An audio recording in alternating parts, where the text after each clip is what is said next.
오늘 고린도전서 15장. 고린도전서 15장. 지난 시간에는 이제 32절까지 했었죠. 이제 오늘부터 이제 33절부터 하도록 하겠습니다. 오늘 우리가 이 33절로부터 이제 50절까지 이제 공부를 할 터인데요. 여기 33절부터 50절까지 주제는 이제 자연과 성경으로 증명되는 부활의 몸, 부활의 몸이 어떻게 증명이 되느냐, 자연과 성경으로 증명을 해주고 있습니다. 오늘 이제 고린도전서 29번째 이제 강의 시간인데, 이 33절 한번 봅시다. 이제 미혹되지 말라 했죠. 미혹되지 말라. 악한 사귐은 좋은 행실을 부패시키느니라. 이제 무엇에 지금 미혹되지 말라고 하고 있는 것인가? 이제 바로 이제 앞구절에서 보면 이제 우리도 먹고 마시자. 내일이면 죽으리라. 이건 뭐 세상 쾌락주의죠. 누가 이 세상 쾌락주의에 이제 빠져드느냐? 이제 부활이 없는 사람들, 부활을 믿지 않는 사람들은 32절에 보면 만일 죽은 자들이 다시 살아나지 못한다면 말하고 있죠. 이제 부활이 없다고 주장하는 사람들은 그럼 우리도 먹고 마시자. 내일이면 죽으리라. 이렇게 살 수밖에 없다는 것이죠. 그래서 이 세상주의에 미혹되지 말라는 겁니다. 그리고 악한 사귐은 좋은 행실을 부패시킨다고 했는데, 악한 교제를 하지 말라. 그런 의미가 있겠죠. 사람들이 이제 서로 이 대화를 하는 가운데, 이 말로서 나누는 이 의사소통의 이제 결과는요, 좋은 사람을 나쁜 사람으로 부패시키는 결과를 초래할 수 있습니다. 악한 사귐이라는 것이 그렇습니다. 특히 이제 악한 부류의 집단들, 이단들, 그러니까 이제 부활을 부인하는 사람들로 이루어져 있는 이런 집단과 가까이 지내는 것은 이 그리스도인의 행실을 더럽히고 만다. 이제 이런 의미가 이제 들어 있습니다. 그러면 어떤 사람이 이제 미혹을 당하느냐? 부활의 소망이 희미한 사람이 이제 미혹당하기가 쉽습니다. 소망이 없잖아요. 내가 다시 살아날 것인지 아닌지 희미하다. 그러면 뭐 죽음의 끝장이 나는데, 그런 생각을 가지고 있는 사람은 갖가지 미혹에 유혹당할 수밖에 없는 법이죠. 그래서 악한 사귐은 좋은 행실을 부패시키느니라. 여러분 이제 구정물통에 들어가 있으면서 나는 이 구정물에 오염되지 않을 것이다. 뭐 이렇게 생각하고 있는 사람은 없겠죠. 구정물통에 누구라도 들어가고 싶지는 않을 겁니다. 바로 악한 사귐이라는 것이 이런 것입니다. 누구와 사귐을 갖느냐, 이것이 중요합니다. 악한 사람들 속에 끼어 있으면 신실한 그리스도인들도 결국은 이제 타락하게 됩니다. 여기서 이제 좋은 행실은 이제 무엇을 말하고 있느냐 하면, 하나님의 말씀으로 그리스도 향기를 내뿜고 또 이 부활의 증거를 가지고 부활의 증인들, 그러니까 부활을 증거하는 행실을 이제 말하는 것이죠. 그래서 이제 34절에서 지금 말씀하고 있는 것처럼 하나님의 지식이 없기에 하나님에 대한 지식이 없으면은 하나님의 말씀을 반영할 수가 없겠죠. 그러면 하나님의 말씀이 반영되지 않았다면은 그 말씀을 증거할 수도 없겠죠. 그래서 여기 이제 악한 사귐이란 구원받지 못한 사람들뿐만 아니라 구원받은 사람 중에서도 하나님의 말씀과 동떨어진 삶을 살고 있는 사람들도 포함하고 있다. 여러분 이렇게 이제 이해를 하시게 됩니다. 믿음의 생활에서 뒤로 물러나지 않고 전진만 하는 일은 결코 쉬운 일이 아닙니다. 그래서 수많은 사람들이 이제 이 하나님의 길에서 떠나는 사람들이 많이 있죠. 그런데도 그런 사람들과 교제를 끊지 못하고 결국 자신을 타락시키고 자신을 스스로 죽이는 사람들이 의외로 많이 있습니다. 뭐 겉으로 보기엔 그런 사람들은 좋은 사람들이지만 그리스도의 그리스도인으로서의 길을 가는 그런 길을 가는 데 있어서는 전혀 도움이 안 되는 사람들이라는 거예요. 그러니까 유유상종이라는 말이 이제 여기에 해당이 되는데 종류가 다른 사람들과는 함께 있을 수가 없다는 거죠. 같은 부류끼리 이제 끼리끼리 이제 모이는 법입니다. 마귀가 그리스도인들에게 이 세상 친구들과의 관계를 끊지 못하도록 아주 끈질기게 역사를 합니다. 그래서 이제 그리스도인들은 많은 방해를 받고 세상과의 단절이 그만큼 이제 어렵다는 거죠. 힘들어진다는 거예요. 그렇다고 힘들다고 해서 계속 그들과 사귀는 것은 결국은 이제 마귀에게 이제 굴복을 하게 되는 것이에요. 그 마귀에게 굴복한 그리스도인들의 삶을 한번 상상을 해보세요. 어떻게 되겠습니까? 그의 삶이 엉망이 되겠죠. 그리고 어리석은 자들과 사귀게 되면 어리석은 사람이 되는 것이고, 현명한 사람들과 사귀게 되면 현명한 사람이 된다. 이것이 이제 자문이죠. 성경의 자문입니다. 성경적인 사람과 사귀다 보면 어느새 그 사람을 자신도 닮아 있구나 이런 것을 이제 느끼게 되는 거예요. 이제 여러분들 한번 보세요. 이 세상에 이제 동아리들이 많이 있잖아요. 어떤 모임이 많이 있는데 보면은 다 같은 끼리끼리 이익 집단들이 이익 집단이에요. 끼리끼리 이제 모입니다. 어떤 성도는 이제 구원받지 못한 그런 친구들과 교분을 끊지 못하고 계속해서 이제 어울려 다니면서 이제 하는 말이, 나는 그래도 저 사람들을, 저 친구들을 이제 구원을 시켜야 되겠다. 그래서 복음을 전하고 그리스도께로 인도하기 위해서라고. 그래서 내가 저 친구들과 교제를 끊지 못하고 있다. 이런 핑계를 댑니다. 그것은 이게 마귀의 속성을 모르고 하는 얘기예요. 마귀는 다니엘보다도 더 현명합니다.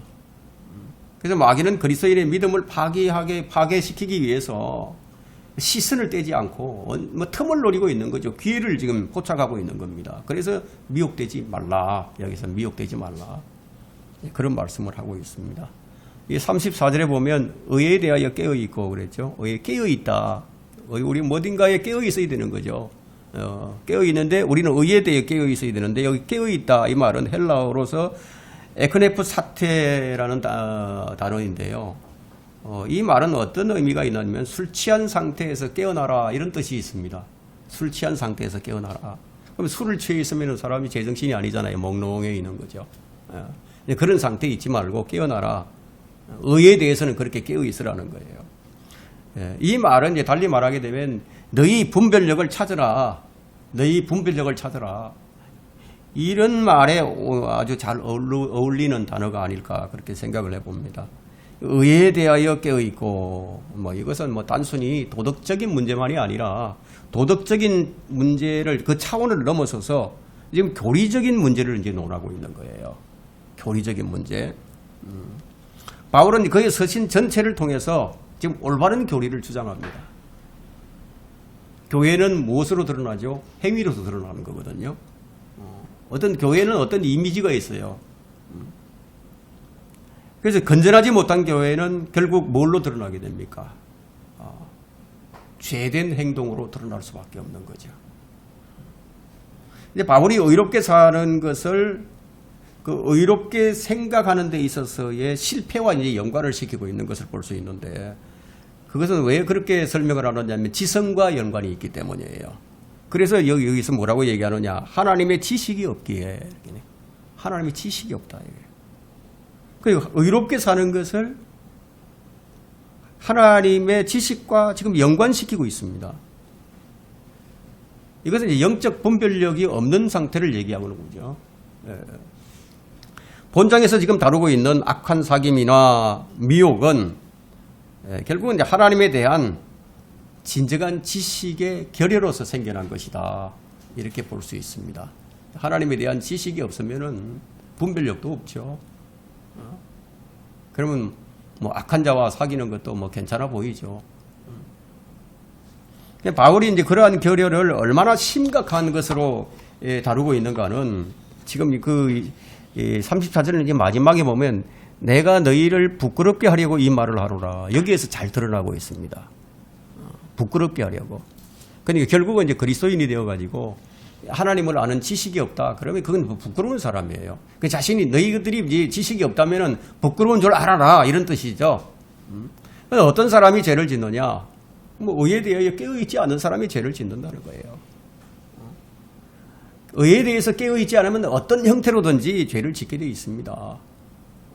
어떤 도덕적인 죄를 짓지 않는다 하더라도 교리적인 죄를 또 지을 수도 있다는 거죠. 이것은 뭐 자연의 법칙과도 같습니다. 하나님의 지식이 없는 사람은 이 의에 대해 깨어있을 수가 없어요.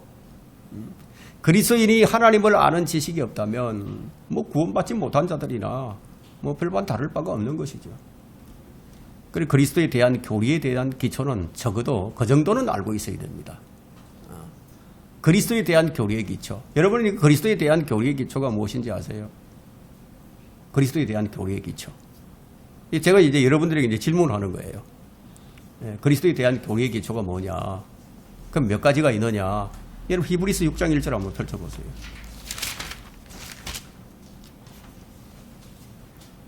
기본적으로 이 그리스도인들은 이 교리에 대한 기초는 알고 있어야 됩니다. 이 그리스도에 대한 교리의 기초인데요. 한번 보세요. 히브리서 6장 1절에 그러므로 우리가 그리스도에 대한 교리의 기초를 떠나 온전함을 향해 나가야 하리니 죽은 행실들에서의 회개함과 이게 1번이죠. 자, 2번 하나님을 향한 믿음과 3번 침례들과 4번 안수함과 5번 죽은 자들의 부활과 6번 영원한 심판에 관한 교리의 기초를 다시 놓지 말지니라. 오늘 우리가 이제 배우고 있는 이 부활은요, 그리스도에 대한 교리의 기초에 속합니다. 근데 하나님의 말씀이 부활을 가르치고 있고, 또 죽은 자들이 다시 살아난다고 분명히 이제 말씀하고 있는데, 그런데도 어떤 사람들이 죽은 자들이 부활이 없다라고 말하는 자들이 고린도 교회에 있었다는 거예요. 그렇다면 그 사람들은 어떤 사람들일까요? 고린도 교회에 있는데 그런 사람들이 어떤 사람일까요? 구원받지 못한 사람이 분명하겠죠. 지금 바울이 왜 자신이 이런 말을 하는 것인지 그 이유를 지금 밝히고 있는데, 그 이유가 어떤 자들에게는 하나님을 아는 지식이 없기에 이렇게 말을 하고 있는 거예요. 하나님을 아는 지식이 없으니까 악한 사귐을 하게 되고 의에 대하여 잠자고 있고 이런 사람이 되어버린다는 거죠. 쾌락주의에 빠져 있고. 자, 이제 35절부터 49절까지는요. 바울은 이 부활의 사실을 증거하는 데서 이제 부활의 몸의 본질에 이제 관심을 돌리기 시작을 합니다. 지금까지는 이제 바울이 이제 부활의 사실을 이제 증거해 왔죠. 지금까지 계속. 그런데 이제 부활한 몸의 본질에 대해서 이제 관심을 돌리기 시작하는데, 사람이 부활하게 될 그 몸의 본질이 무엇인가?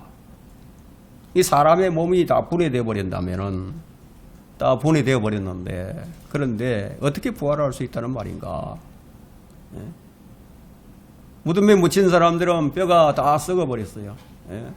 다 썩어버렸어요.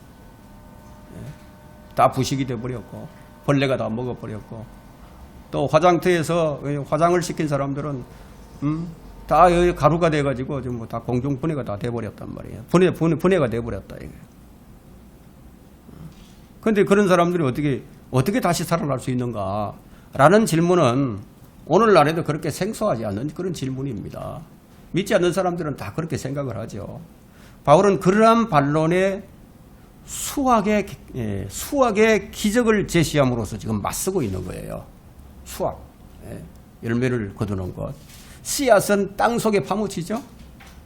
그러나 그것은 하나의 새롭고 또 보다 영광스러운 몸체로 나타난다. 형체로 나타난다는 거예요. 자, 이러한 사실로부터 그는 이 서로 다른 종류의 몸과 서로 다른 종류의 영광이 있음을 지금 고찰하고 있습니다. 즉, 우리 몸은 비록 썩고 또 그 약한 가운데서 심어졌지만, 그러나 썩지 않고 영광스러우며 강한 몸으로 다시 살아나게 된다는 사실을 지금 여기서 이제 주장하고 있습니다.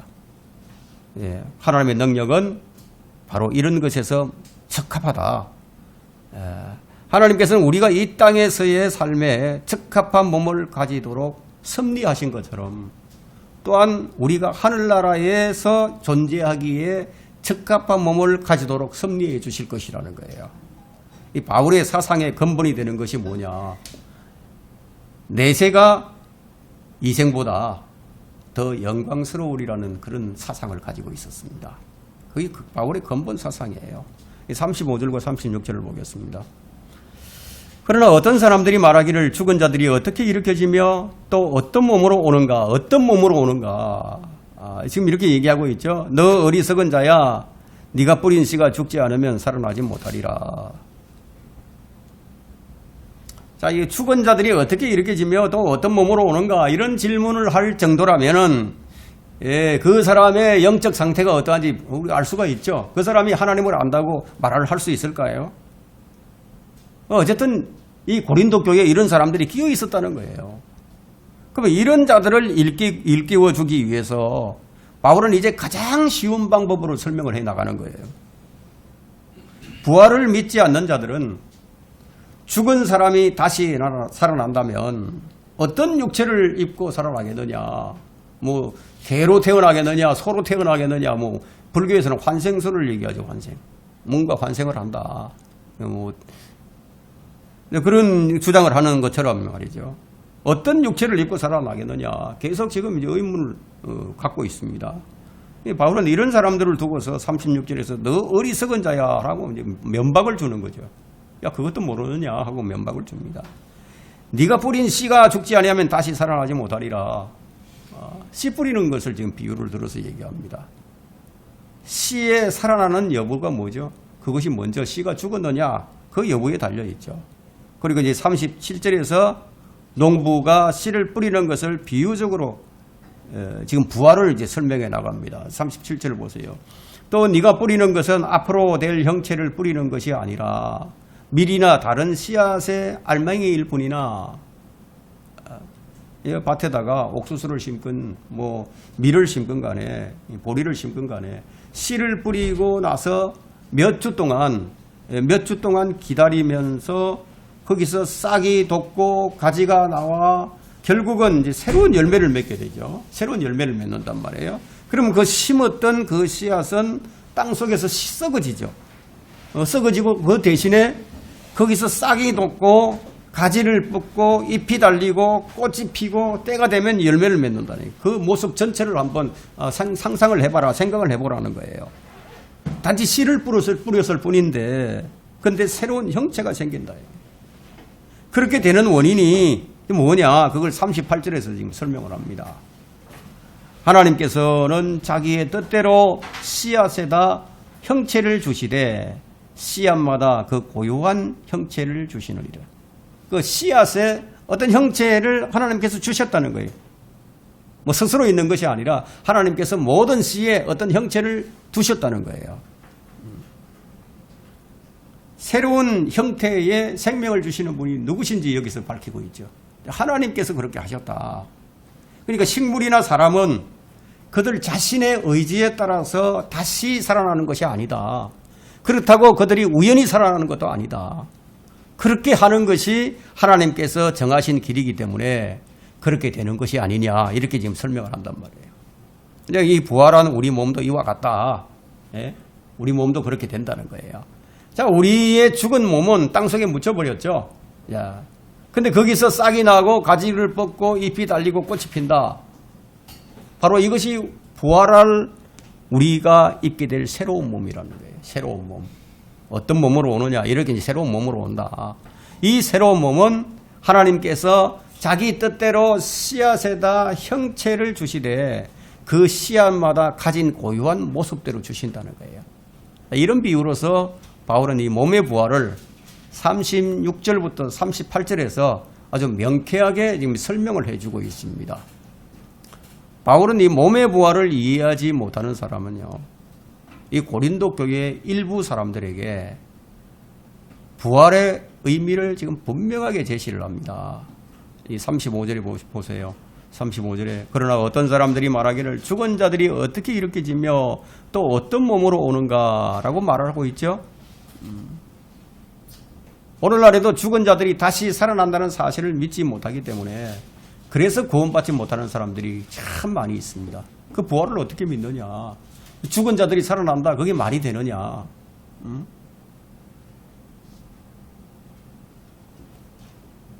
이 부활의 몸의 부활을 믿지 않고 또 이 영의 부활을 믿는 자들도 있거든요. 몸의 부활을 못 믿어요.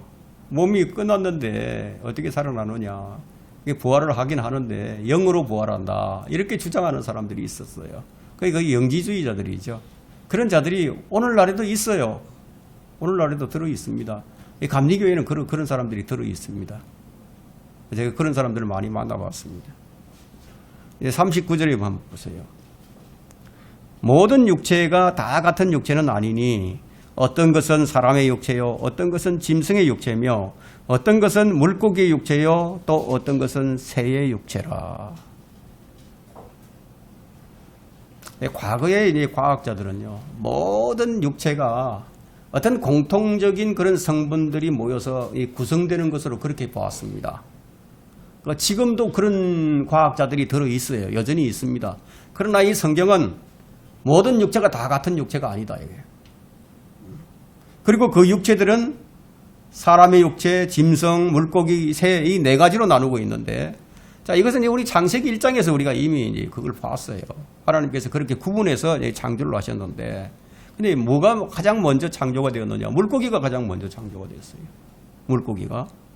그 다음에 새가 창조가 되고, 그 다음에 짐승들이 창조가 됐습니다. 그리고 사람은 맨 마지막에 창조가 됐어요. 이 40절에 한번 보세요. 또한 하늘에 속한 몸들도 있고 그랬죠. 몸들도 있고 또 땅에 속한 몸들도 있으나 복수로 써지고 있죠. 하늘에 속한 것들의 영광이 다르고 땅에 속한 것들의 영광도 다 다르다는 거죠. 아니 복수로 사용되는데 여러 가지가 여러 종류가 있다는 얘기죠. 그래서 바울은 39절에서 땅에 속한 육체를 설명하면서 거기에서 멈추지 않고 땅에 속한 몸이 있듯이요, 하늘에 속한 몸도 있다. 하늘과 땅을 지금 완전히 구분해서 지금 얘기를 하고 있습니다. 성경은 항상 하늘과 땅을 구분하죠. 예를 들면 이제 천사들은 영들이잖아요. 천사들은 영들인데, 근데 그 천사들이 하늘에 속한 몸을 가지고 있다는 거예요. 그룹들도 영들인데, 서랍들도 영들인데, 근데 그들도 영적인 몸을 가지고 있다는 거예요. 심지어는 마귀도 가지고 있어요. 자, 그러나 지상에서 입고 있는 지금의 우리 몸은 땅 속에 묻힐 몸이에요. 땅에 속한 몸이라고. 우리가 휴거 때 입게 될 이 썩지 아니할 몸, 그 몸은 썩지 않을 몸인데 그 새 몸은 하늘에 속한 몸이 될 것이다. 그게 어떤 것이에요? 하늘에서도 살 수 있는 영적인 몸이 되어야 되는 거죠. 우리 이 땅에서 살 수 있는 몸은 이거 한정되어 있잖아요. 호흡을 안 하면은 살 수가 없잖아요.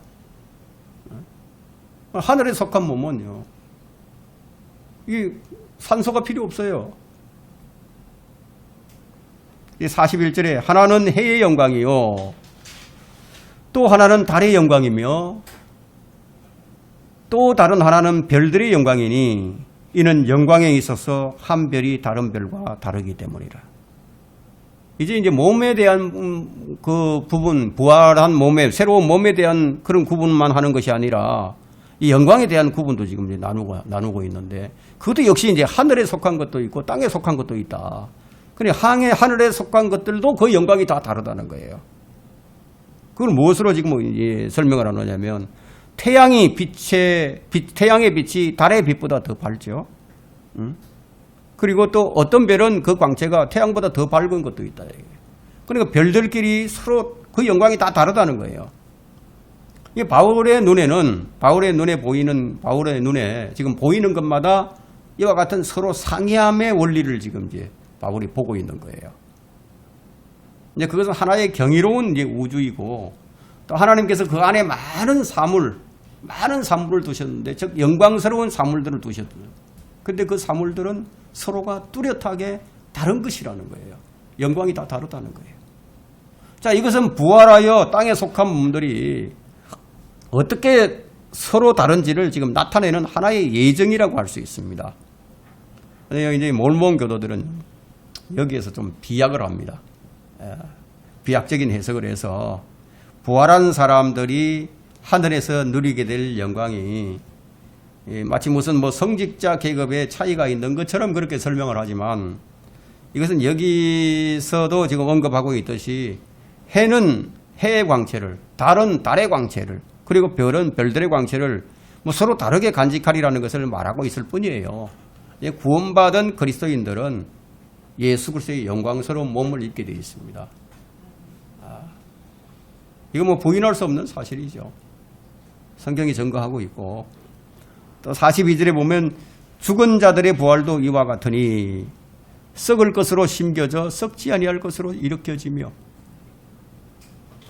바울은 우주에는 다른 종류의 형체들이 있는데 또한 그 다른 등급의 영광들이 있다는 사실을 지금 제시하고 나서 그는 이제 그와 같은 논지를 기반으로 해서 부활의 문제를 이제 다루고 있습니다. 죽은 자의 부활도 이와 같다는 거죠.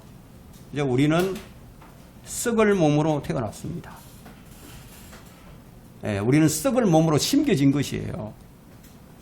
여기서 이제 순서를 지금 말하고 있어요. 썩을 것으로 심어져서 썩지 아니할 것으로 일으켜진다는 거예요.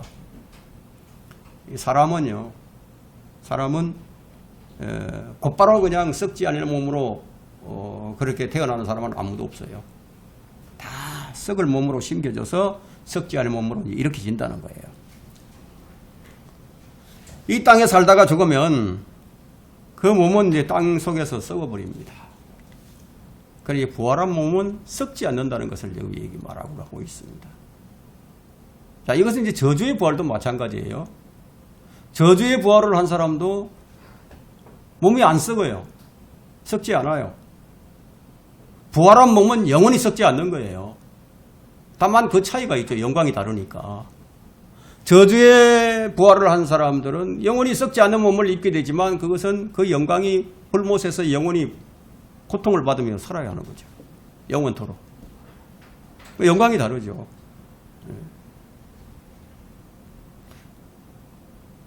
그러나 우리 구원받은 그리스도인이 다시 살아나게 될 때 입게 될 그 영광은 다르다는 거예요. 하늘의 영광이라고요. 주님은 우리의 그 천한 몸을, 우리의 천한 몸을 그분의 이제 영광스러운 몸처럼 변모시킬 것이라고 빌립보서 3장 21절에 그렇게 말씀을 하셨습니다. 예수 그리스도를 믿으면 이처럼 엄청난 보상을 얻게 된다는 사실을 분명히 깨닫는 사람들이 과연 얼마나 될까요? 교회를 다니는데 많은 사람들이 과연 이러한 사실들을 확신하고 이걸 소망으로 삼고 사는 사람들이 얼마나 될까요? 아마 별로 없을 것입니다. 대부분의 사람들은요, 그냥 구원받고 그리스도인이 된다는 것이 그저 하나의 종교적 신념만으로 이해하는 정도예요. 그래서 영지주의자들도 나오는 거죠. 몸은 끝난다. 영으로 부활한다. 뭐 이런 식으로 이제 얘기하는 사람들이 참 많이 있습니다.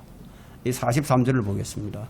수치로 심겨져 영광된 것으로 일으켜지며 약한 것으로 심겨져 능력 있는 것처럼 일으켜지며. 이제 부활하는 우리의 몸이 입게 될 영광을 지금 계속 말을 하고 있는데요. 이 땅에 사는 동안 우리 육신은 죄로 물들어서 뭐 수치스럽기 짝이 없죠. 그것이 죽어서 새로운 몸을 입고 다시 살아날 때는 그 영광 가운데 있게 된다. 하늘의 영광에 있게 된다. 이게.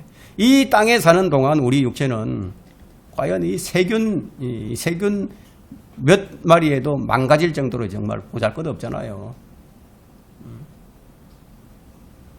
그것이 죽어서 새 몸을 입게 될 때 우리의 몸은 영원토록 죽지도 않고 질병에도 걸리지 않는 몸을 입게 될 것이라는 거예요. 여러분, 칼에 찔려도 상처를 안 입는 몸을 한번 생각해 보세요. 총알이 관통을 해도요, 상할 수가 없어요. 핵무기를 터뜨려도요, 상하게 할 수 없는 불멸의 몸이라는 거예요. 우주 공간에서 빛의 속도로 이동할 수 있는 엄청난 초능력을 가진 그런 몸이 될 것이라는 거죠. 이것은 상상만으로도 가슴이 뛰는 일이죠. 이렇게 해주실 주님의 은혜에 우리는 그냥 감사할 뿐이에요. 43절이 지금 이것을 의미하고 있는 겁니다.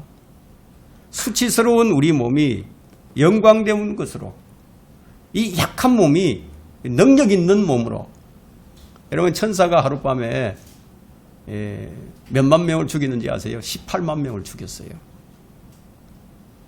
필리스타인들을 18만 명, 아시리아인들이죠. 아시리아인들을 18만 명을 죽여버렸다. 자, 우리 44절 한번 봅시다. 육신의 타고난 몸으로 심겨져서 영적인 몸으로 일으켜지느니라. 육신의 타고난 몸이 있고 또 영적인 몸이 있느니라. 분명하게 구분을 하고 있어요. 이 땅에 사는 동안 입고 있는 몸은 흙으로 만들어졌기 때문에 흙으로 돌아가지만 그것이 죽고 다시 살아날 때는 영적인 몸으로 일으켜진다. 이 영적인 몸이에요. 영적인 몸. 몸의 부활을 믿지 않는 자들이 오늘날에도 많이 있습니다. 그들은 부활을 영으로 부활한다 이렇게 믿는 거예요. 성경은 영의 부활이라고 지금 말하지 않아요. 성경은 영의 부활이 있다 이렇게 얘기하지 않습니다. 영적인 몸이란 자연의 타고난 몸에 대칭되는 몸이라는 거예요. 이런 몸이 아니라는 거예요. 지금 우리가 입고 있는 이런 몸이 아니다. 지금 타고난 우리는 몸만 보고 있죠. 영적인 몸은 아직 보지 못하고 있습니다. 영은 몸이 없어요. 영은. 부활하신 주님께서 제자들에게 나타나셨을 때 그들이 너무 놀라워서 무서웠어요. 그래서 어떤 영을 보고 있는 것으로 착각을 했던 거예요. 그래서 주님께서 말씀하셨죠. 나의 손을 보라 이거예요. 나의 발을 보라 이거예요. 바로 나니라. 나를 만져보라. 영은 살과 뼈가 없지만 분명하게 영은 살과 뼈가 없다고 말씀하셨다. 이게 너희가 보는 바와 같이 나는 있느니라. 누가복음 24장 39절에서 말씀하셨거든요. 부활의 몸은 살과 뼈가 있는 거예요. 살과 뼈가 있어요. 그러나 타고난 몸이 아니라 영적인 몸이라는 거예요. 영 그 자체가 아니었어요. 영은 살과 뼈가 없습니다. 그러니까 지금 악령들은 영이잖아요. 그들은 영적인 몸이 없어요. 악령들은. 그러나 마귀와 그의 전사들, 그런 자들은 몸이 있는 거예요. 영적인 몸이.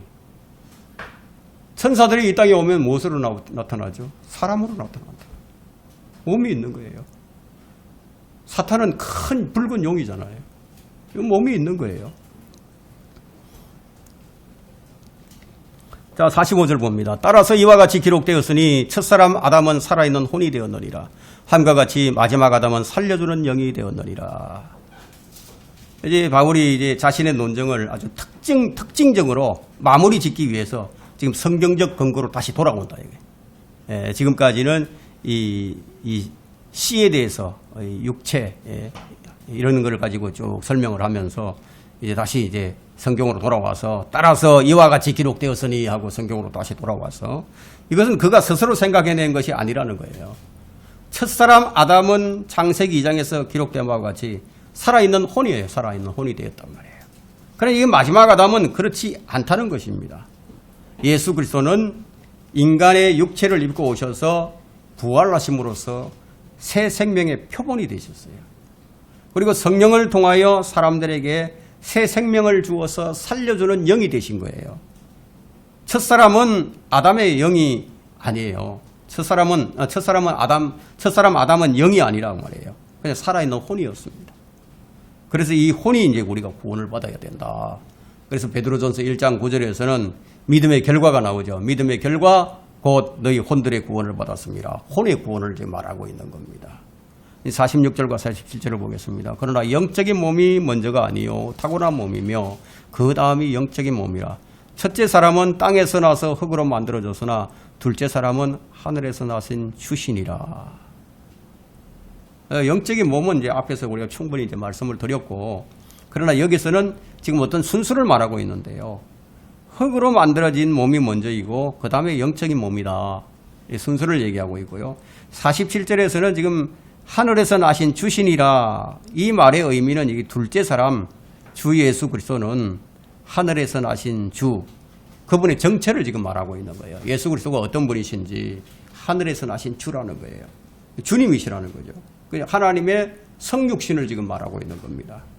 우리가 부활할 몸은 하늘에서 나신 주, 바로 그분과 같은 몸이 될 것이다. 그리고 이건 48절과 49절 보겠습니다. 무릇 흙으로 만들어진 사람은 흙으로 지음받은 것들과 같고 무릇 하늘에서 나신 분은 하늘에 있는 것들과 같더니, 계속해서 영적인 몸과 육체의 몸을 비교하고 있죠. 아담의 후손들은 아담과 같은 것이고, 또 하나님께 둘째 사람, 그러니까 하늘에서 나신 분과 같은 사람들은 하늘에서 나신 분과 같은 것이 된다, 이런 뜻으로 지금 비교를 하고 있는데, 우리는 지금 첫사람 아담에게서 자연의 타고난 몸을 물려받았습니다. 그래서 우리 몸이 아담의 몸과 같아요. 그러나 구원받은 우리가 부활할 몸은 주 예수 그리스도 자신의 부활하신 몸을 우리가 물려받게 된다는 겁니다. 하늘에 속한 분의 형상을 입게 되는 것이죠. 비로소 지금은 우리가 아직까지 하늘에 속한 분의 형상을 입지 못했는데, 이제 주님께서 오실 때 우리가 그때 그렇게 된다는 거죠. 그래서 로마서 8장 29절이 바로 이것을 말하고 있습니다. 그분께서 미리 하신 자들을 자기 아들의 형상과 일치하게 하시려고, 자기 아들의 예수 그리스도와 일치하게 하신다. 이거 똑같게 하신다는 거예요. 또한 예정하셨으니 이는 그를 많은 형제들 가운데 첫 태생이 되게 하려 하십니다. 우리가 구원받는 순간 우리의 운명은 하나님의 아들과 같은 존재가 되도록 결정이 된다는 거예요. 정해진다는 거예요. 그것이 하나님께서 우리를 위해서 예정하신 일이었습니다. 요한일서 3장 1절을 한번 보세요.